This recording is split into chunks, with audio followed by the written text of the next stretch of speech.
এবার যোগ করো 1,20,450 হবে আমাদের ক্রেডিট সাইডের যোগফল। নাও যোগ করে ফেলো, ক্যালকুলেটর নাও সবাই। 1,20,450,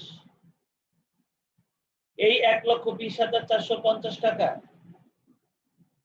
আমরা আবার কিভাবে হিসাব করতে হয় তোমরা খেয়াল করো। এটা আমরা আবার ডেবিট পাশে লিখে দিব।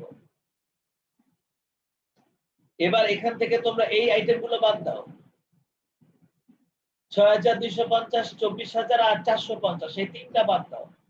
এই তিনটা বাদ দিলে তোমরা দেখো তোমাদের মুনাফার পরিমাণটা, বন্টনযোগ্য মুনাফার পরিমাণটা চলে আসবে।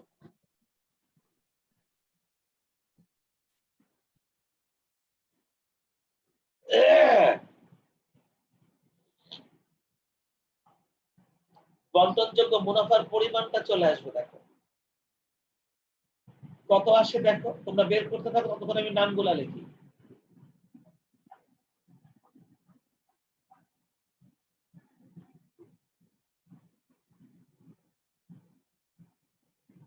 অ্যামাউন্টটা কোথায় বলো?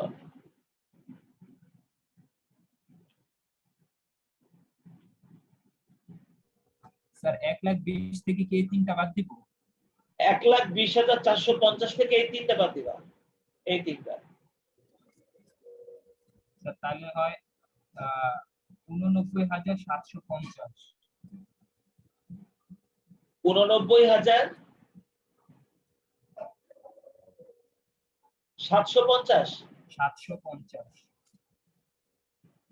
এটাই। জি স্যার। তাহলে এই 89,750 টাকা এখন এদের তিনজনের মধ্যে ভাগ করে দিতে হবে। 89,750। আমি তোমাদেরকে অনুপাতটা বলছি, আগে এটা লিখে নেই। 89,750 সবার মধ্যে 89,750 এটা ভাগ করতে হবে। আর আমরা এটা ভাগ করার জন্য একটা অনুপাতটা দেখে নেই। তোমরা দেখো আমাদের অঙ্কের মধ্যে অনুপাতটা বলে দিয়েছিল ওনারা 3:2:1। তাহলে 3 আর 2 5 আর 1 6। প্রথম জন 6 ভাগের 3 ভাগ, তারপরের জন 6 ভাগের 2 ভাগ, তারপরের জন 6 ভাগের 1 ভাগ। 3:2:1। 3 আর 2 5 আর 1 6। 6 ভাগের 2, 6 ভাগের 3, 6 ভাগের 2, 6 ভাগের 1। তাহলে চলো বসাই দিই। প্রথম জন 6 ভাগের 3 ভাগ, তারপরের জন 6 ভাগের 2 ভাগ,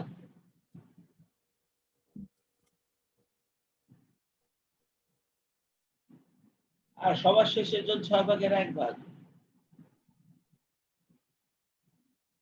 এবার ভাগ করে দেখো তো কার কত হয়, ভাগ করো। প্রথম জনের কত আসে দেখো।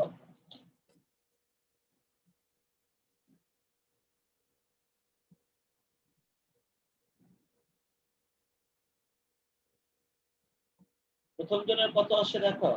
44,875 মুসরাতে। 875। 44,875। আচ্ছা, জি স্যার। এবার পরের জনের।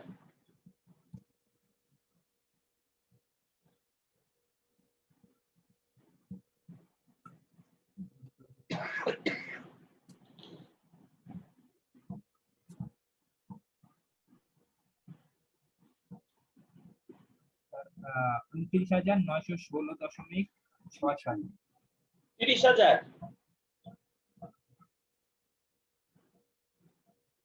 900। 29,916।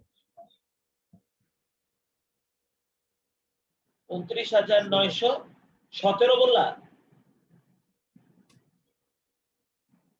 16 না স্যার, 16। 16 দশমিক কত? 29,916। 16 দশমিক কত? 16.67। 67। তাহলে এটাকে 17 লেখা যায় না? জি স্যার। তাহলে 29,917 লিখে দাও। জি স্যার। এবার শেষেরটা।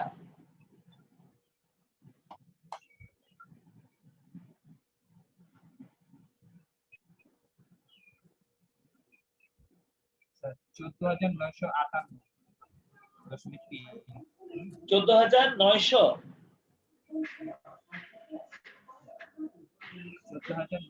14,956 আহ 58 সরি স্যার 58 58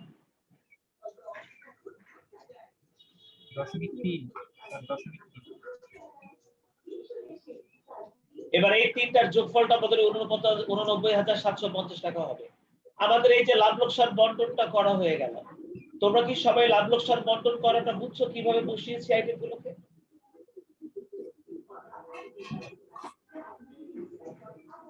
এবার মূলধন হিসাবটা কিভাবে বসাবো চলো দেখি। মূলধন হিসাবটা কিভাবে করবে এবার সেটা দেখি। আমরা অংশীদারদের মূলধন হিসাব এবার কিভাবে করবো একটু দেখি চলো। এবার আমরা তিনজনের অংশীদারদের মূলধন হিসাব বলে আমরা এরকম একটা ঘর কপি করে আনলাম। আমরা লাভ লোকসান বন্টন করে ফেলছি। এবার আমরা এখানে একটা মূলধন হিসাব করব। আর মূলধন হিসাবটা কিভাবে করছি তোমরা একটু দেখো। এইখানে মূলধন হিসাবের মধ্যে আমরা নামটা একটু লিখে নেই। প্রথমটা নুসরাত,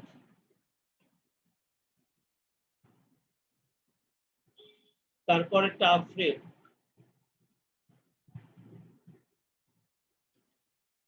আর তারপরেরটা বৃষ্টি।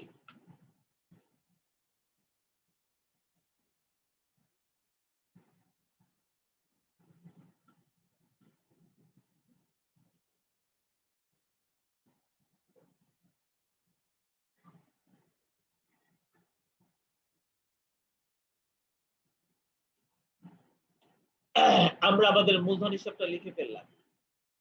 এবার মূলধন হিসাবের মধ্যে আমরা আইটেমগুলোকে কিভাবে লিখছি তোমরা একটু মনোযোগ দিয়ে দেখবে। এখানে কিন্তু ছোট্ট একটা ঝামেলা আছে। একটা আইটেম আছে যেটা তোমরা বসাতে গিয়ে ভুল করবে, সেটা আমি খেয়াল করাই দিব মূলধন হিসাব করতে গিয়ে। তবে যদি তোমরা খেয়াল রাখো তাহলে আর পরবর্তীতে তোমরা ভুলটা করবে না। এই মূলধন হিসাবে আমরা সর্বপ্রথমে ব্যালেন্স বিডি নামে কোন মূলধনটা লিখি? একদম প্রারম্ভিকে ওনাদেরকে যে মূলধনটা দিয়ে দিয়েছিল, একদম শুরুতে গিয়ে দেখো ওনারা প্রশ্নের মধ্যে প্রারম্ভিক মূলধনটা দিয়ে দিয়েছিল 50,000, 40,000 আর 30,000। এদের তিনজনেরই মূলধনটা ছিল বছরের শুরুতে 2018 সালে 50, 40 আর 30। তাহলে আমরাও তাই করব। 2018 সালে ব্যালেন্স বিডি নামে 50,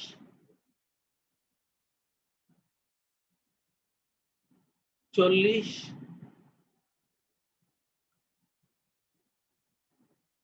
আর 30,000।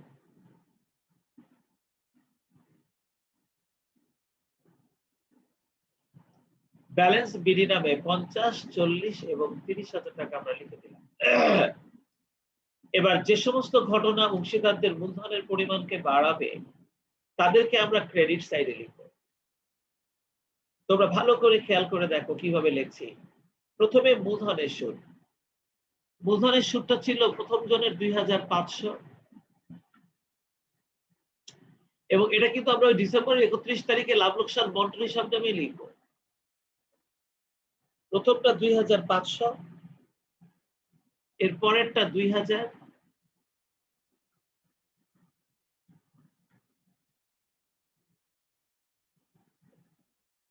আর এর পরেরটা বোধহয় 1,750 টাকা ছিল মূলধনের সুদ। 2,500, 2,000 আর 1,750। লাস্টের জন্য ছিল 1,750। 1,750 লিখে দিলাম। আচ্ছা, বেতন। বেতন কিন্তু দুইজন পায়, তার মধ্যে একজনেরটা আমরা লাভ লোকসান বন্টনে লিখেছি। তাই লাভ লোকসান বন্টন নামে খালি একজনেরটা বসবে। এই লাভ লোকসান বন্টন নামে আমরা কারটা লিখেছিলাম বেতন? আমরা বোধহয় বৃষ্টির বেতন লিখছিলাম, তাই না? 24,000। জি স্যার। তাহলে আমরা বেতন নামে খালি বৃষ্টির ঘরে 24,000 লিখবো। বৃষ্টির ঘরে 24,000 লিখবো। আর বেতন আরেকজনের ছিল। কার জন্য ছিল বেতন আরেকজনের? আফরিনের বেতন ছিল 36,000, কিন্তু আফরিনের বেতনটা নাকি অলরেডি ডেবিট করা হয়ে গেছিল। আর আফরিনের বেতনটা ডেবিট করা হয়ে গেছে বলে আফরিনের বেতনটা এখানে লিখতে হলে তোমাকে ওই ডিসেম্বরের 31 তারিখ, এই ডিসেম্বরের 31 তারিখে বিশদ আয় বিবরণী নামে লিখতে হবে, কারণ এটা বিশদ আয় বিবরণীতে বসেছে, তাই লাভ লোকসান বন্টন না, এটাকে বিশদ আয় বিবরণী নামে, বিশদ আয় বিবরণী নামে তোমাকে এর বেতনটা লিখতে হবে, মনে রেখো। বিশদ আয় বিবরণী নামে।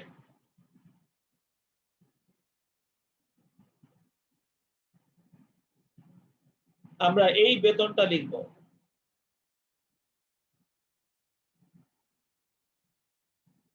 আর এটা বিশদ আয় বিবরণী নামে লিখব, কারণ এই আইটেমটা বিশদ আয় বিবরণীতে বসছিল, এই আইটেমটা বিশদ আয় বিবরণীতে বসছিল বলে বিশদ আয় বিবরণী নামে আমরা বেতনটা লিখবো। আর এই বেতনটা লিখবো হচ্ছে আমরা কার ঘরে? আফরিনের ঘরে। আফরিন এই বেতনটা পেয়েছিল 36,000 টাকা। তোমরা কি এই কথাটা বুঝছো সবাই? অর্থাৎ আফরিন কিন্তু বেতন পেয়েছে, তার বেতনটা লাভ লোকসান বন্টনে বসেনি। কেন বসেনি? কারণ মুনাফা নির্ণয় করার সময় তার বেতনটা ধরা হয়েছিল, তো সেই জন্য বসেনি, তাই লাভ লোকসান বন্টন নামে ওই বেতনটা আমরা লিখতে পারিনি। কিন্তু যেহেতু এটা লাভ লোকসান বিশদ আয় বিবরণীতে বসছে, তাই আমরা ওর বেতনটাকে বিশদ আয় বিবরণী নামে লিখবো। কিন্তু লিখবো, তোমরা আমার কথা বুঝছো? কমিশন আমাদের এই অঙ্কে ছিল না,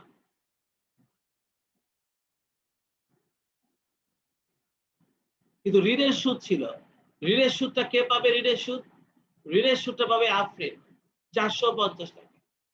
তাহলে ঋণের সুদটা পাবে আফরিন, আর আফরিনের ঋণের সুদটা পাবে 450 টাকা।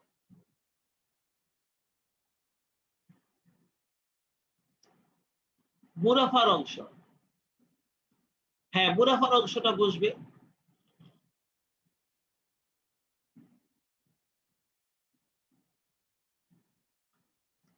মুনাফার অংশটা বসবে কত কত? ওই যে বের করেছি প্রথম জনের 44,875, প্রথম জনের হবে 44,875,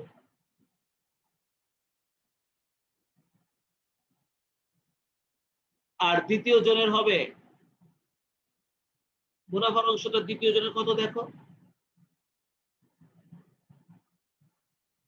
29,917। দ্বিতীয় জন হবে 29,917,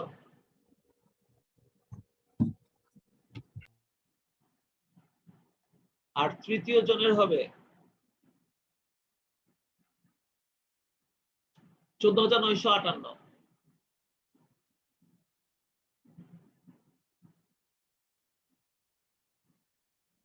আর বিশদ আয় বিবরণ নামে বেতন তো ওই আফরিনের ঘরে বসছে। এই আইটেম গুলোই আমাদের মূলধনের পরিমাণকে বাড়াবে। এবার মূলধনের পরিমাণকে কমাবে যে ঘটনাগুলো, সেগুলোকে লিখবো। দেখো 2018 সালে উত্তোলন, কে কত টাকা উত্তোলন করেছিল সেটা প্রশ্নের মধ্যে সরাসরি বলা ছিল। দেখো ওই যে উত্তোলনের পরিমাণের কথা বলেছে 8,000, 6,000, 4,000, তাহলে 8,000, 6,000, 4,000 তারা উত্তোলন করেছে, লিখে দেই 8,000, 6,000,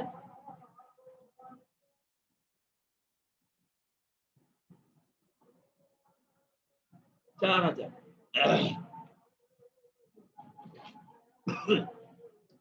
তাহলে 8,000, 6,000, 4,000 টাকা আমরা উত্তোলন নামে লিখে দিয়েছি।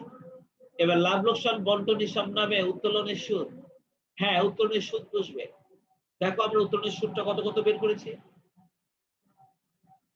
উত্তোলনের সুদ আমরা বের করেছিলাম প্রথমটা 200, 150 আর 100। 200, 150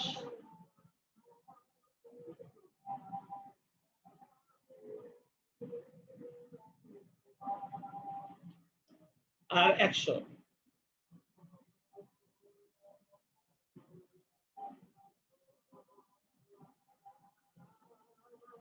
তাহলে আমাদের উত্তোলনের সুদটাও লেখা হয়ে গেল। এবার কিন্তু আমাদের ব্যালেন্স শিটটা বের করতে হবে। তোমরা জানো আমরা এই দিকের যোগফলটাকে আমরা এইদিকে নিয়ে আসি, তারপর এখান থেকে উপরের এই আইটেমগুলো বাদ দেই। তাহলে চলো আমরা প্রথমে নুসরতেরটা যোগ করি। আমরা এই ফিগারগুলো যোগ করে একটু বসাই। বলতো নুসরতের মোট যোগফলটা কত দাঁড়াবে? জলদি করে যোগ করো, দেরি করো না। 97,375। 97,375। এর পরেরটা কত হবে?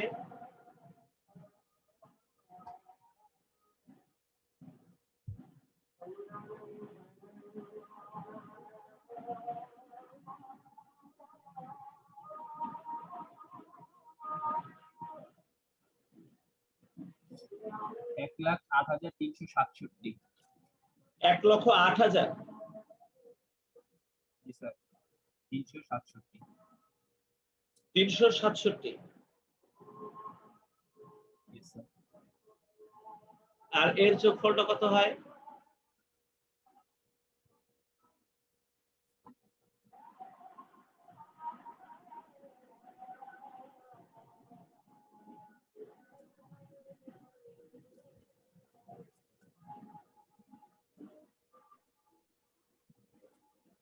সত্তর হাজার 708। কত? 70,708।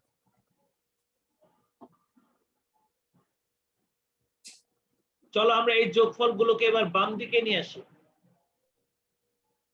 এই যে আমি যোগগুলোকে এই যে বাম দিকে নিয়ে আসলাম কপি করে। এবার আমি 97,375 থেকে যদি উপরে 8,200 বাদ দেই, তাহলে আমি প্রথম জনের ব্যালেন্স সিরিজটা পেয়ে যাব। 97,375 থেকে প্রথম জনের 8,200 বাদ দাও। 8,200 বাদ দিলে কত থাকে দেখো? 89,175। 89,175।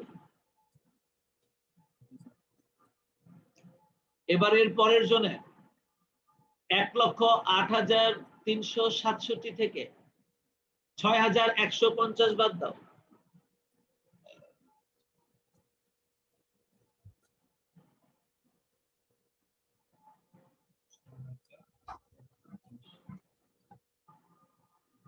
এক লক্ষ 2,217। 1,02,000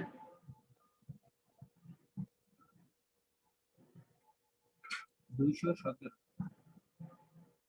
267 নাকি 17? এটা 17। 1,02,217। এবার পরেরটা 4,100 বাদ দাও।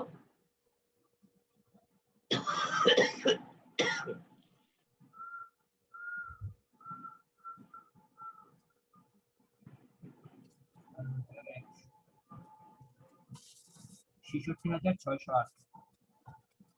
66,608। আমাদের অঙ্কটা শেষ। তোমরা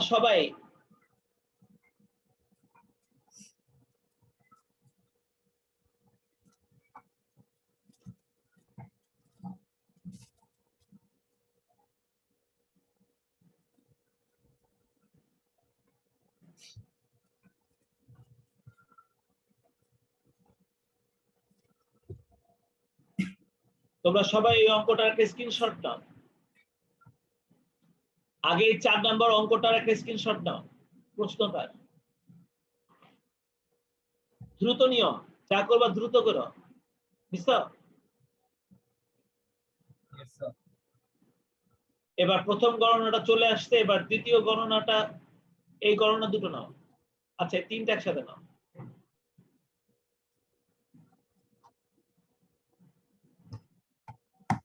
এই তিনটা একসাথে নাও। বুঝছো? নিশ্চয়ই স্যার। এবার নিচের এই গণনা সহ লাভ লোকসান বন্টনটা নাও পুরোটা। আর আটু ছোট নাও।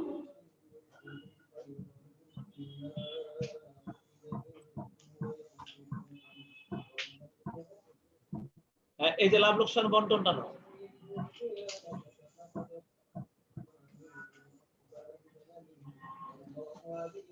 নিয়েছো?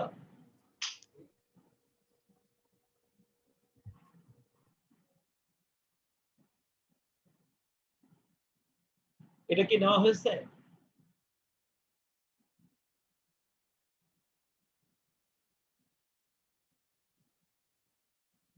সরাবো?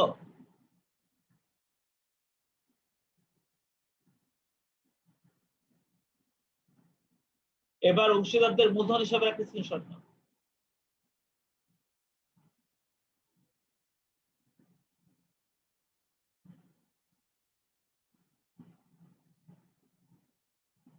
এবার মূলধন হিসাবে একটা স্ক্রিনশট নাও। নিয়েছো?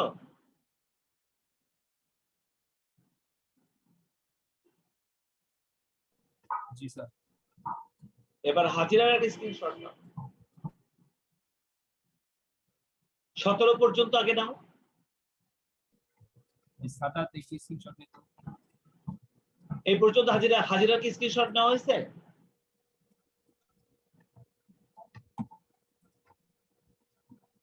সাগর এটা কি নেওয়া হয়েছে? এটা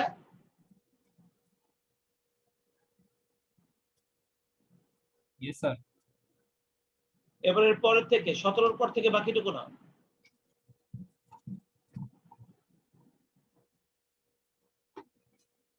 জি স্যার নিয়েছি। যা যা ছবি নিয়েছো সব গ্রুপে দিয়ে দিও। আল্লাহ হাফেজ।